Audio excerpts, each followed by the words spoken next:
Mesdames et messieurs, bonjour et bienvenue sur votre chaîne d'information préférée, le Rideau Politique. Ici, notre plus grande préoccupation étant de faire du monde un vaste réseau de connaissances. Vous avez toute l'information à l'échelle continentale, mais aussi mondiale. Alors si vous êtes nouveau sur la chaîne, pensez à vous abonner.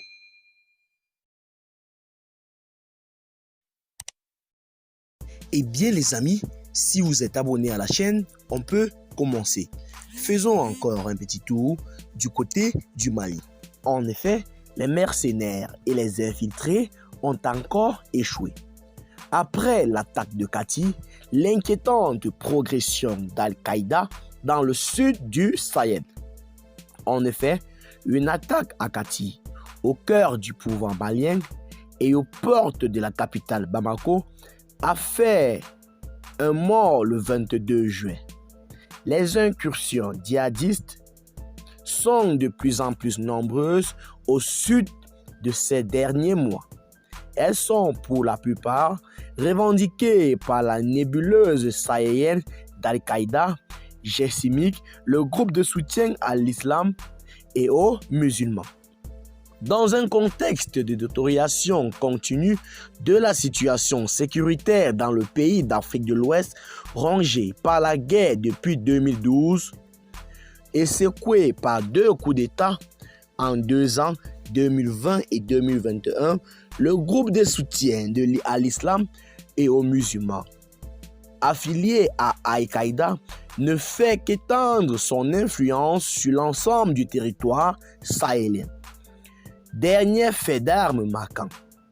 2 véhicules piégés ont foncé vendredi sur un bâtiment de l'armée à Kati, ville garnison à 15 km de Bamako et cœur de l'appareil militaire malien, tuant un soldat. C'est la première fois qu'une cible de cette importance stratégique et symbolique est atteinte par les djihadistes d'Al-Qaïda qui s'en prenaient davantage ces dernières années aux postes de sécurité en zone rurale et périurbaine, dans le nord et dans le centre du pays, comme une façon de dire aux autorités qu'ils peuvent frapper partout aussi loin que possible. De leur part, souligne un observateur malien de la situation sécuritaire assez variée. Des attaques coordonnées dans plusieurs régions du pays la veille de l'attaque de Kati, 6 attaques coordonnées étant simultanément lancées dans le centre et le sud du pays à 5 heures, une première. Ces régions du sud, Sikasso, Koulikoro, Kayes, autrefois épargnés par les fantasseurs de djihad, sont désormais une grande cible.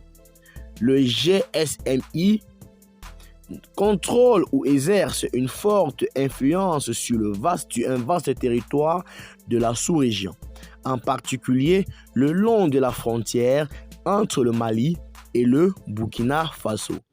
Eni Sebia, chercheur au sein de Ahmed Conflict Location Event Data Project. La plupart des attaques y sont revendiquées par le GSIM, créé en 2017 par la fusion de plusieurs factions. Alors, chers abonnés, les récentes attaques, bien que leurs résultats soient modestes compte tenu des moyens déployés, ont prouvé le haut niveau de coordination du GSMI et que l'alliance n'était pas qu'une simple coalition de groupes disparates, estime Eni Sebia, chercheur au sein de Ahmed Conflict Location.